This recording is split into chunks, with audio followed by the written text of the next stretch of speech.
Assalamualaikum warahmatullahi wabarakatuh. Perkenalkan, nama saya Ardelia Yudi Pramesti dengan NIM 146220019. Nah, di sini saya dari kelompok satu akan mempresentasikan tentang web ERP. Oke. Nah, di bab satu kita ada pendahuluan. ERP atau Sistem Enterprise Resource Planning merupakan fondasi penting dalam mengintegrasikan berbagai aspek bisnis di dalam sebuah perusahaan. Dengan berbagai modulnya, ERP memungkinkan integrasi yang lebih baik, mengurangi kesalahan data, dan meningkatkan efisiensi serta produktivitas.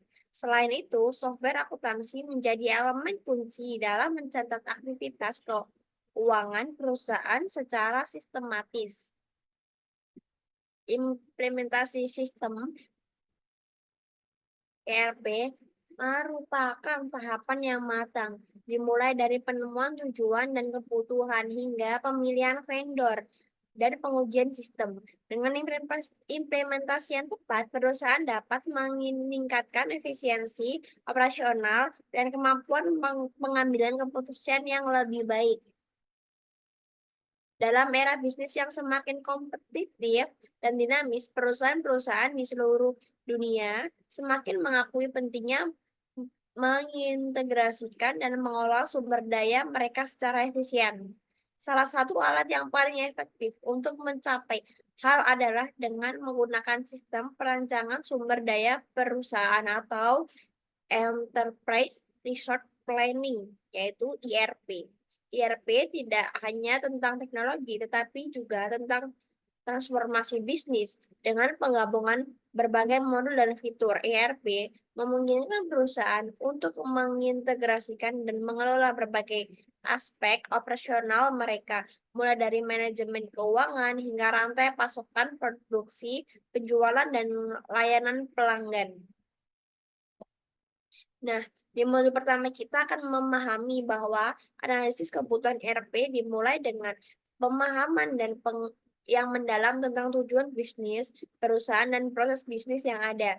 Ini menjadi dasar untuk menentukan fitur dan fungsi yang diperlukan dari sistem ERP, serta kebutuhan teknis dan manusia yang terlibat dalam implementasinya.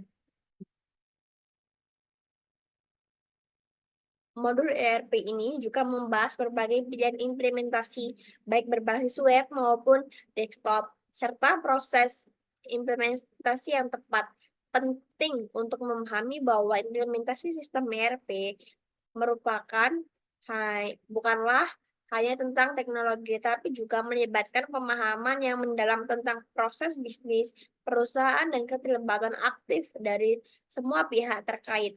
Dengan memahami mengimplementasikan sistem ERP yang benar, perusahaan dapat mencapai berbagai manfaat, terutama integrasi bisnis yang lebih baik, peningkatan efisiensi dan produktivitas, dan kemampuan untuk membuat keputusan yang lebih baik dan tepat waktu. Nah, pada bab 2 ini kita akan membahas tentang analisis kebutuhan, di mana analisis kebutuhan ERP atau Enterprise Resource Planning melibatkan pemahaman mendalam tentang proses bisnis perusahaan, tujuan bisnis jangka panjang, dan tentang yang dihadapi. Berikut adalah langkah-langkah umum dalam melakukan analisis kebutuhan ERP. Yang pertama ada identifikasi tujuan bisnis. Pahami apa yang ingin dicapai perusahaan dengan implementasi ERP. Ini bisa termasuk efisiensi operasional, pengurangan biaya, peningkatan layanan pelanggan, atau ekspansi bisnis. Nah,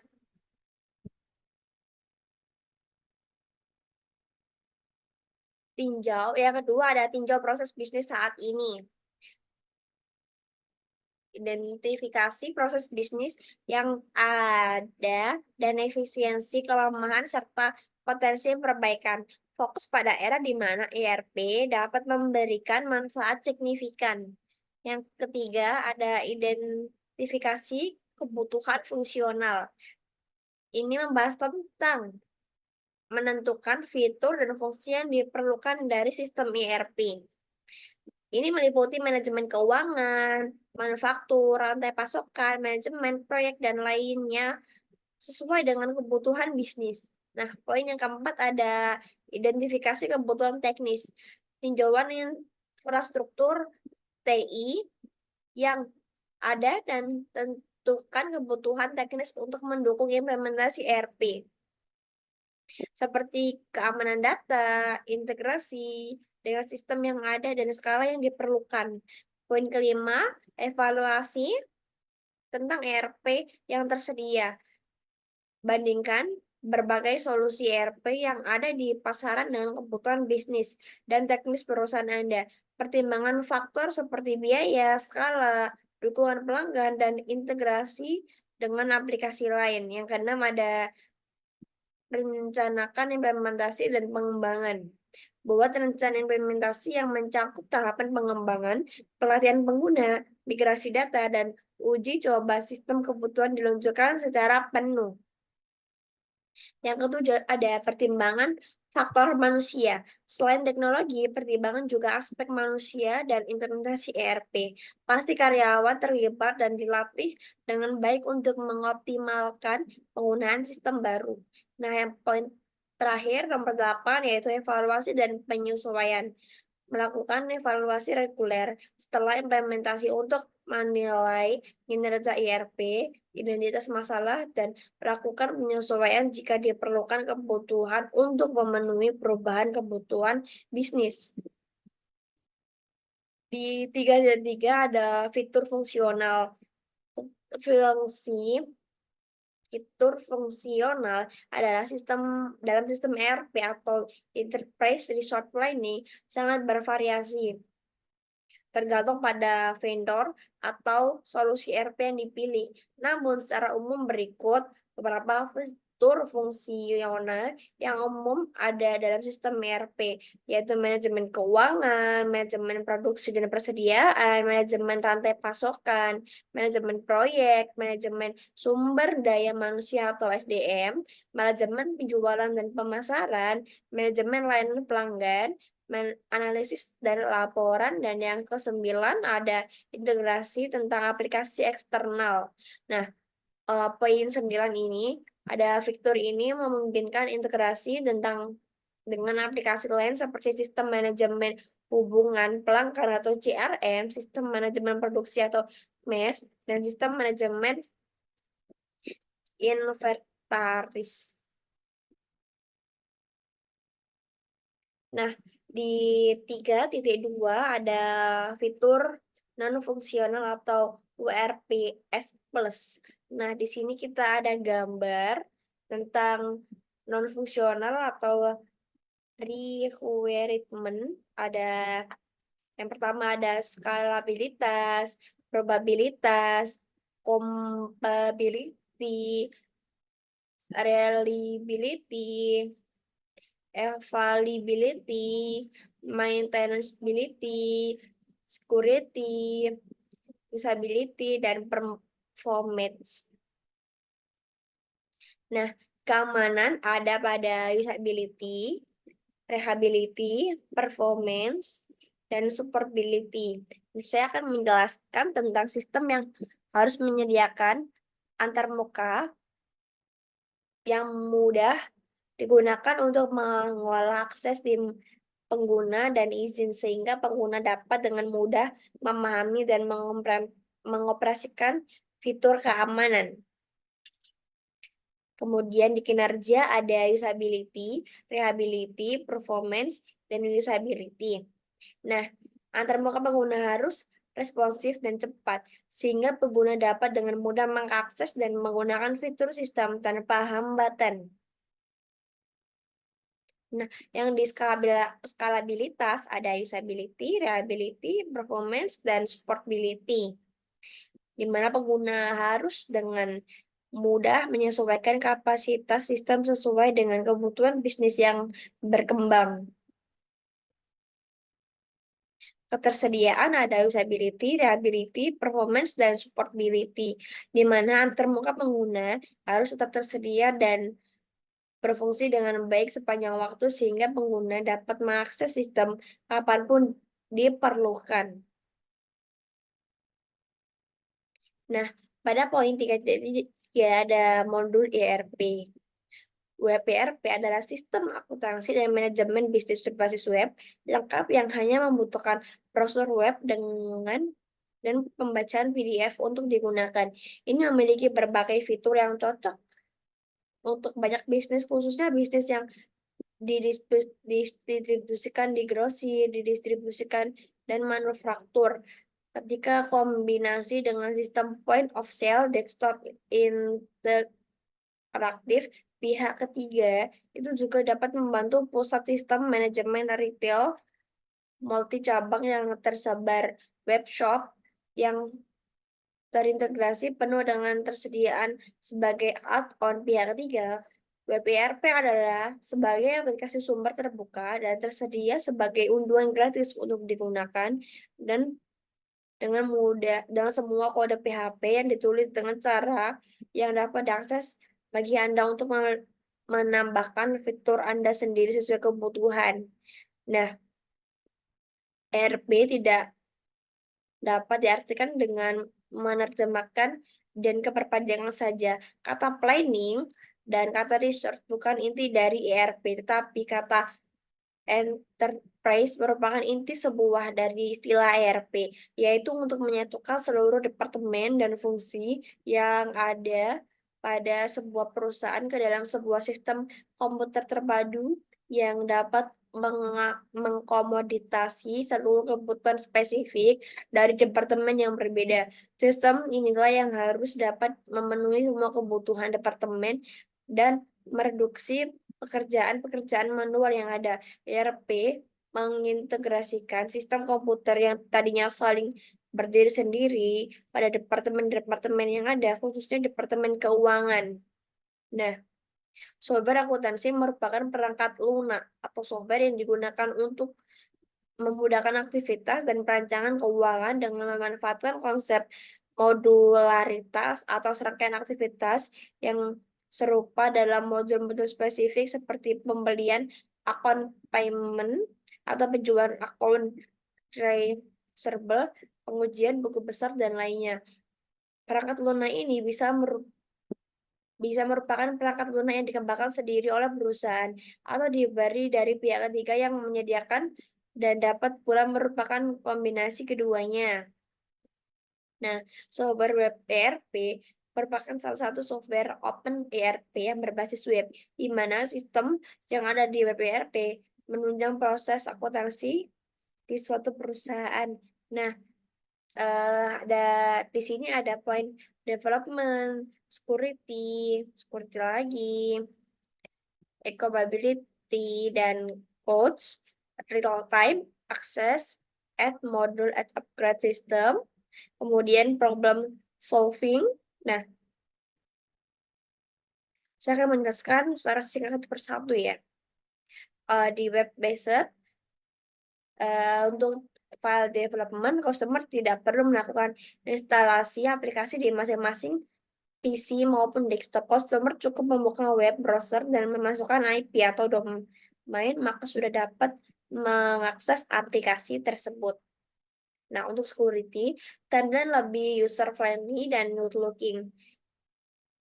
Security digunakan akses melalui internet, maka peluang akses selain user perusahaan sangat besar, maka customer perlu memperhatikan tingkat keamanan datanya. Alternatifnya yang dapat dilakukan adalah dengan melakukan enkripsi data, kemudian di compatibility. Jika aplikasi dapat diakses oleh berbagai platform, maka tidak perlu mengkhawatirkan compatibilities antar akses. Kemudian di codes ada biaya yang dikeluarkan oleh customer cukup terjangkau. Biaya akan lebih efektif dan efisien jika aplikasi tersebut berjalan di atas cloud. Customer tidak perlu menginvestasikan hardware, hanya perlu membayar per bulan kapasitas yang digunakan. Nah, untuk real time-nya sendiri, aktivitas antar user dengan user lainnya terpusat di suatu server dan saling terintegrasi. Ketika salah satu user menginput data, maka otomatis sudah terupload di user pusat. Kondisi real time ini sangat membantu komunikasi antar departemen. Kemudian diakses, ada segala aktivitas dilakukan melalui internet. Jika internet down, maka aktivitas transaksi pun tidak dapat dilakukan. Maka dari itu, customer juga harus memperhatikan dan mempersiapkan infrastruktur internet. Beberapa kapasitas yang akan dialokasikan agar aplikasi tersebut berjalan dengan baik. Kemudian ada add modul dan upgrade version. Ketika customer ingin menambahkan modul ataupun upgrade versi terbaru, maka customer tidak perlu pusing karena lebih cepat diimplementasikan. Customer tinggal mengakses modul-modul yang sudah ditambahkan. Nah, yang poin terakhir ada problem solving. Ketika customer mengalami problem dengan aplikasi, maka pihak pengembang aplikasi hanya memperbaiki server di mana aplikasi tersebut diinstal. Jika aplikasi tersebut dijalankan di cloud, maka aplikasi tersebut diperbaiki di cloud.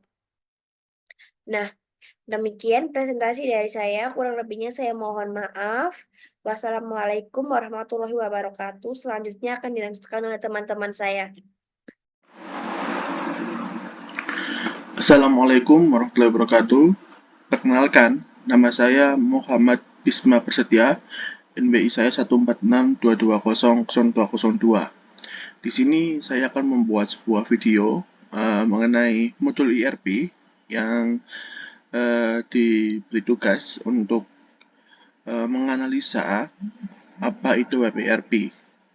Maka sebelum itu, kita harus tahu apa sih web ERP itu. Web ERP atau juga bisa disebut sebagai Enterprise Resource Planning berbasis website itu sebuah sistem yang memang dirancang untuk membantu sebuah perusahaan mengelola berbagai aspek operasional mereka. Jadi dalam makalah ini nanti kita akan membahas secara rinci tentang cara kerja web ERP dan bagaimana sistem ini mendukung operasi bisnis modern. Maka yang pertama, kita akan membahas mengenai cara kerja web ERP. Yang pertama, web ERP itu harus bisa diakses oleh user dengan menggunakan user interface atau juga bisa dibilang bahwasanya user itu bisa melihat seperti apa web yang ada pada suatu perusahaan. Dan web ERP itu juga harus bisa diakses di berbagai browser internet standar, dalam artian seperti Mozilla, Firefox, Opera, Chrome, dan lain sebagainya. Dan biasanya nanti para user akan diminta untuk melakukan sebuah login menggunakan kredensial pengguna mereka masing-masing. Kemudian yang kedua yaitu adalah proses autentikasi dan otoritas. Setelah login, sistem akan melakukan sebuah proses autentifikasi untuk memverifikasi identitas pengguna. Ini digunakan agar tidak terjadi sebuah hal kejahatan seperti penipuan atau pemalsuan identitas. Kemudian, setelah berhasil, pengguna akan diberikan akses sesuai dengan hak akses yang telah ditetapkan oleh peran atau posisi mereka dalam organisasi. Jadi, sebagai user, maka nanti user hanya akan bisa menggunakan sebuah beberapa bidang saja, berbeda dengan seperti admin.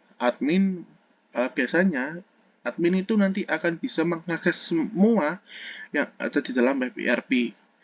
Kemudian yang ketiga ada navigasi dan penggunaan modul. Penggunaan dapat menjelajahi berbagai modul dan fitur yang disediakan oleh web ERP, seperti manajemen persediaan, kemudian keuangan, produksi, dan penjualan. Mereka dapat menggunakan menu navigasi atau tautan langsung untuk mengakses modul yang diinginkan. Kemudian yang keempat adalah pengolahan data. Penggunaan data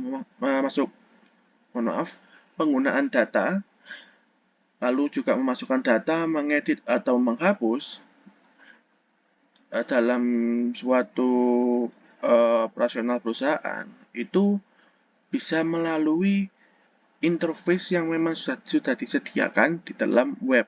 Misalnya, mereka dapat membuat pesanan pembeli, lalu juga mengelola inventaris, kemudian atau bisa dianggap sebagai menghasilkan laporan keuangan. Lah, oleh karena itu, pengolahan data itu juga sangat penting di dalam cara kerja web ERP dan terutama di perusahaan karena kita mengingat bahwasannya web ERP itu mendukung segala aspek operasional yang ada dalam perusahaan. Kemudian yang nomor 5 ada integrasi dengan modul lain.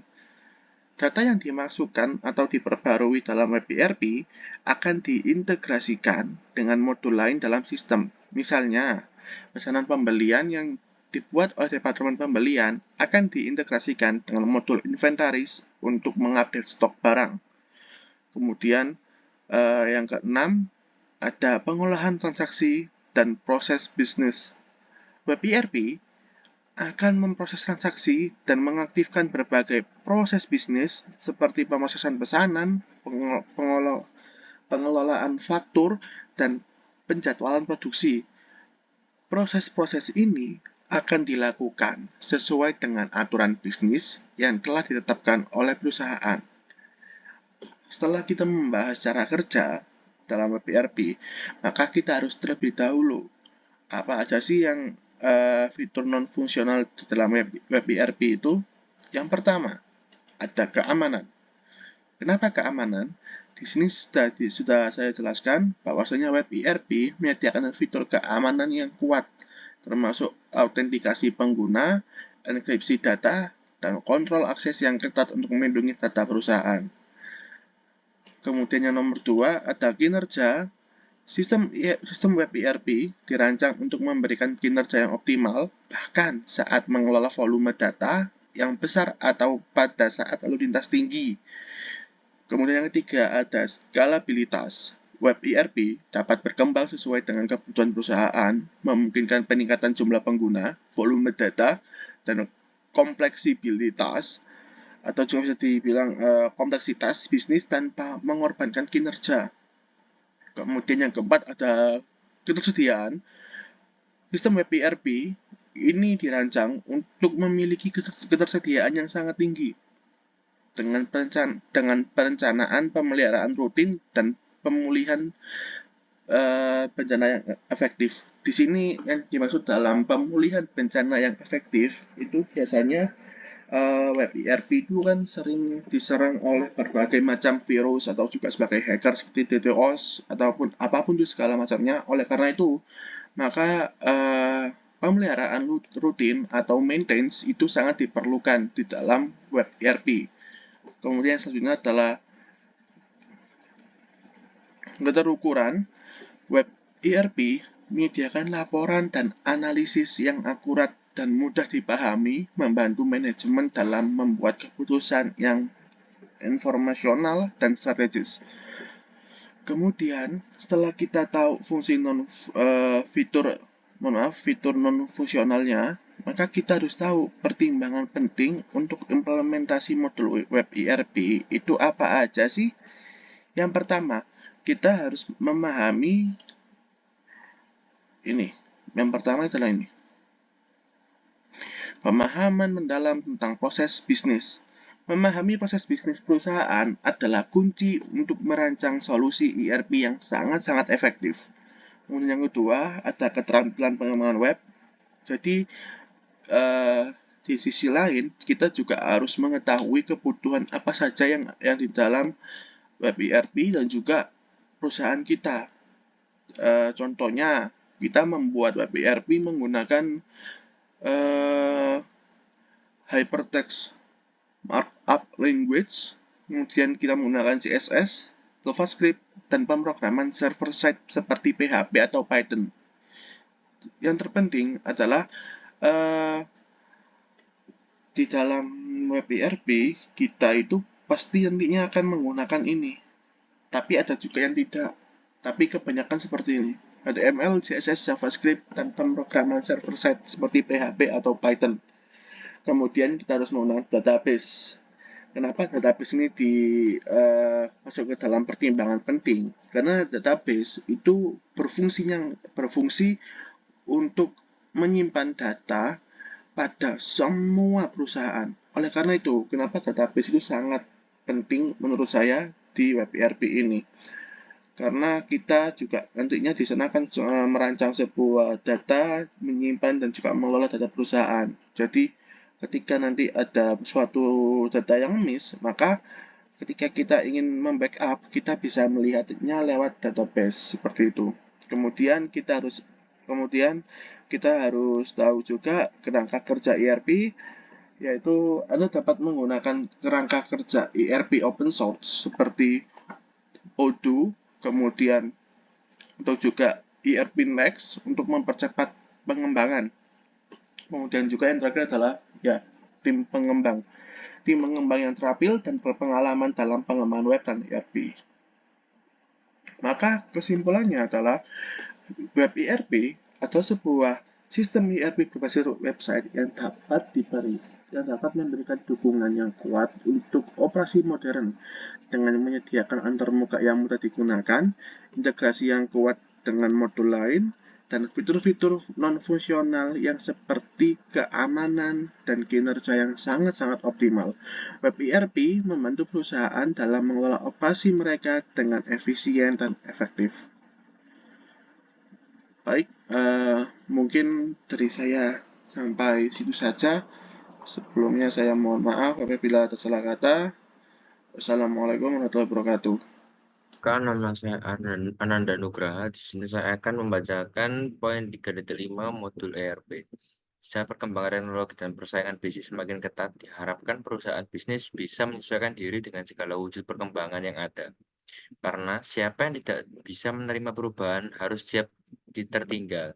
Jika perusahaan Anda belum menerapkan ERP, akan ada beberapa kekurangan yang didapatkan, yaitu perencanaan yang kurang efisien sehingga operasionalnya pun juga akan kurang maksimal.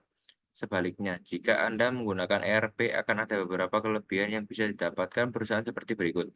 Satu, integrasi bisnis dan akurasi data yang lebih baik. Poin kedua, kesalahan data bisa diminimalisir. Poin ketiga, perencanaan dan manajemen sistem informasi yang lebih baik. Poin keempat, efisien dan produktivitas meningkat. Software ERP Indonesia ini akan membuat efisien dan juga produktivitas meningkat.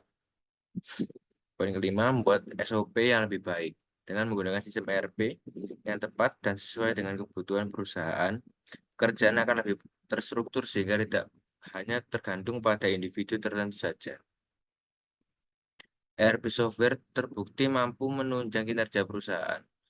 Human error yang sering terjadi di perusahaan akan bisa diminimalisir dengan software ERP Indonesia ini, sehingga data yang didapatkan lebih real time, di mana data tersebut sangat bermanfaat bagi perusahaan dalam penyusunan laporan maupun untuk bahan evaluasi.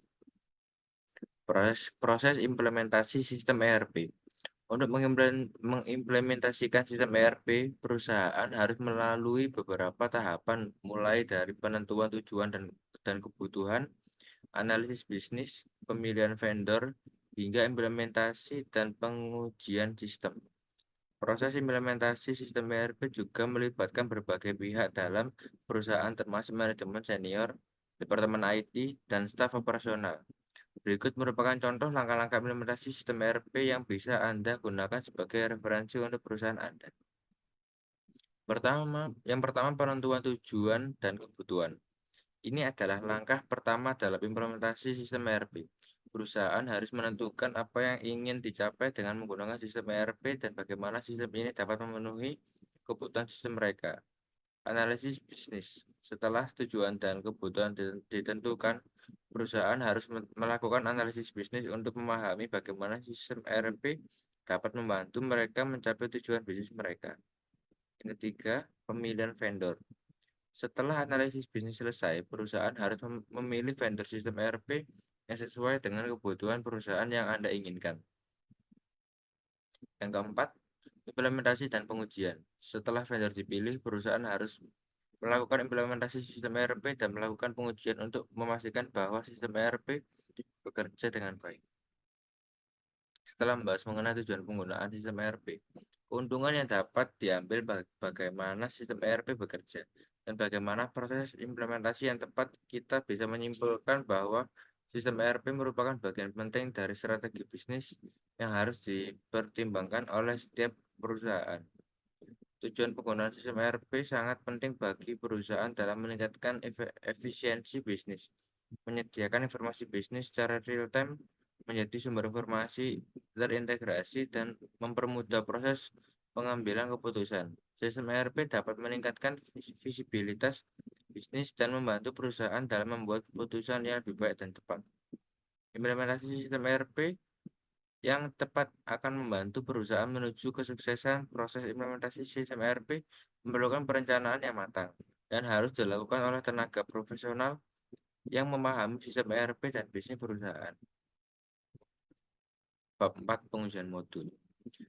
Tujuan: menguji fungsionalitas dan performa modul ERP yang disediakan dalam sistem. Lingkup uji: modul yang akan diuji mencakup manajemen keuangan, manajemen produksi dan persediaan, manajemen rantai pasokan, manajemen proses, manajemen sumber daya manusia atau SDM, manajemen penjualan dan pemasaran, manajemen layanan pelanggan, analisis dan pelaporan, serta integrasi dengan aplikasi eksternal. Berdasarkan uji, modul harus dapat diakses melalui antarmuka web. Yang poin kedua, modul harus memiliki fitur keamanan yang memadai termasuk autentikasi pengguna, enkripsi data dan kontrol akses. Poin ketiga, performa modul harus optimal, bahkan saat mengelola volume data besar atau pada saat lalu lintas tinggi. Poin keempat, modul harus dapat berkembang sesuai dengan kebutuhan perusahaan, memungkinkan peningkatan jumlah pengguna, volume data, dan kompleksitas bisnis tanpa mengorbankan kinerja. Poin kelima, modul harus memiliki ketersediaan yang tinggi dengan perencanaan pemeliharaan rutin dan pemulihan bencana yang efektif. Poin keenam, modul harus menyediakan laporan dan analisis yang akurat dan mudah dipahami. Langkah-langkah uji: mengakses modul melalui antarmuka web, memeriksa fitur keamanan modul termasuk autentikasi pengguna dan enkripsi data. Poin ketiga, penguji informa modul dengan memasukkan volume data yang memeriksa waktu respons. Yang keempat, menguji skalabilitas modul dengan penambah jumlah pengguna dan volume data secara bertahap. Poin 5, memeriksa ketersediaan modul dengan mensimulasikan situasi pemulihan bencana. Poin keenam, membuat dan menganalisis laporan yang dihasilkan oleh modul untuk memastikan akurasi dan keterbacaan. Hasil yang diharapkan: modul dapat diakses dengan lancar melalui antarmuka web. Fitur keamanan modul berfungsi dengan baik, performa modul optimal bahkan saat mengelola volume data besar. Modul dapat berkembang sesuai dengan kebutuhan perusahaan. Ketersediaan modul terjaga dengan baik dengan perencanaan pemeliharaan rutin dan pemulihan bencana efektif. Laporan dan analisis yang dihasilkan oleh modul akurat dan mudah dipahami. Catatan: uji ini akan dilakukan dengan melibatkan pengguna yang mewakili berbagai peran dalam perusahaan, termasuk manajemen senior, departemen IT, dan staf operasional. Bab kelima, kesimpulan. Dari modul-modul yang telah dibahas di atas, dapat disimpulkan bahwa sistem Enterprise Resource Planning atau ERP merupakan sebuah solusi yang sangat penting bagi perusahaan dalam meningkatkan efisiensi operasional, mengintegrasikan berbagai aspek bisnis, dan meningkatkan visibilitas serta mengambil keputusan yang lebih baik. Modul-modul ERP mencakup berbagai fitur fungsional dan non-fungsional yang penting, mulai dari manajemen keuangan, produksi, dan rantai pasokan hingga analisis dan pelaporan. Fitur fungsional seperti manajemen keuangan, produksi, dan penjualan membantu perusahaan dalam mengelola operasi bisnis mereka dengan lebih efisien. Sementara fitur non-fungsional seperti keamanan kinerja dan ketersediaan memastikan bahwa sistem ERP dapat diandalkan dan aman digunakan dalam lingkungan bisnis yang dinamis. Modul ERP yang dibahas juga memberikan pemahaman tentang cara kerja sistem ERP, mulai dari interaksi pengguna dengan antarmuka web, pengelola data, integrasi dengan modul lain, hingga proses autentikasi dan otorisasi. Hal ini menunjukkan bahwa implementasi ERP memerlukan pemahaman mendalam tentang proses bisnis perusahaan serta dukungan tim pengembangan yang terampil dan berpengalaman dalam pengembangan web dan ERP. Dalam mengimplementasikan sistem ERP, perusahaan harus melalui tahapan-tahapan seperti penentuan tujuan dan kebutuhan, analisis bisnis, pemilihan vendor, hingga implementasi dan pengujian sistem. Proses implementasi yang tepat akan membantu perusahaan menuju kesuksesan dengan meningkatkan efisiensi bisnis, menyediakan informasi bisnis secara real-time, dan mempermudah proses pengambilan keputusan. Dengan demikian, dapat disimpulkan bahwa sistem ERP merupakan bagian penting dari strategi bisnis yang harus dipertimbangkan oleh setiap perusahaan. Dengan memahami kebutuhan sistem dan mengikuti proses implementasi yang tepat, perusahaan dapat memanfaatkan potensi penuh dari sistem ERP untuk mencapai tujuan bisnis jangka panjang mereka. Sekian dari kelompok saya. Mohon maaf bila ada salah kata yang disengaja atau tidak disengaja. Wassalamualaikum warahmatullahi wabarakatuh.